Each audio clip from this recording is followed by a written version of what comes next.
Добар ден и од мене, добар ден од Штип. Овој пат разговараме со една млада, интересна и многу амбициозна личност, со сестрени интереси и богато искуство, а дел од него ќе ни го пренесе и нам.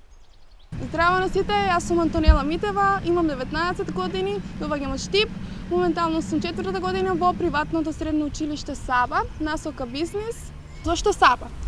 Училиштето кое што навистина ни даде најмногу можности и најголема поддршка за нашите успеси да се ги стакнеме нештата во кои што сме добри и нештата за кои што се залагаме и ги сакаме.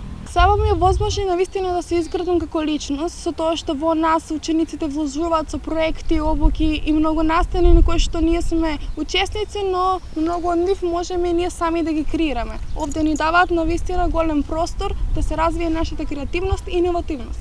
Последен проект на кој што учествував беше двонеделната пракса во Италија на тема e-маркетинг, односно обука за e-маркетинг. Обуката ми овозможи многу нови знања и виштини не само од бизнис, туку и од IT секторот, кој што навистина ми беше корисно за нештото кое што сакам да го продолжам на факултет. По обуката имавме време да посетиме повеќе градови во Италија, го посетивме Рим, Фиренца, Спело, Сполето и многу други малички градови од областа на Умбрија.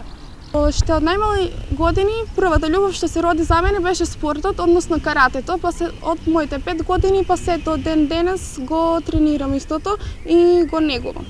Во годините како што одат, мојата љубов се разви покрај спортот, исто така и за уметноста. После тоа се запише во средно училиште за бизнис и администрација. Како стипендист влегов со 25 до 30 сертификата, но моментално ја завршувам мојата средношколска кариера со можеби повеќе од 70 сертификата, но сертификатите не се само нешто кој што некоја бројка кој што ќе ми стоат дома, тоа по сето тоа стојат многу бројни искуства, проекти во Македонија, надвор од Македонија, дружба со многу повеќе култури и личности и многу интересни нови искуства и знања. Конкретно нештото кое што најмногу ни недостасува нас младите е едукација. Поточно неформалните едукации кои што им возможуваат на младите да се запознаат подобро самите себе и да ги прават нештата кои што навистина ги сакаат и уживаат со нив. Например, во западноевропските земји многу повеќе се става акцент на младинскиот активизам, а самите млади се залагаат многу повеќе за истото тоа и ја креираат својата иднина. Во моментот некоја најдобра прилика за нас младите и нешто што најдобро се случува се младинските размени и обуки во странски држави. Стекнатите знања и искуства подоцна ги инкорпорираме во нашите локални заедници. Со текот на времето повеќе акцент ставивме на индивидуализмот, но заборавивме на моќта на тимската работа. Токму тимската работа е она која што ни може да даде подобри резултати и бенефит за целата група.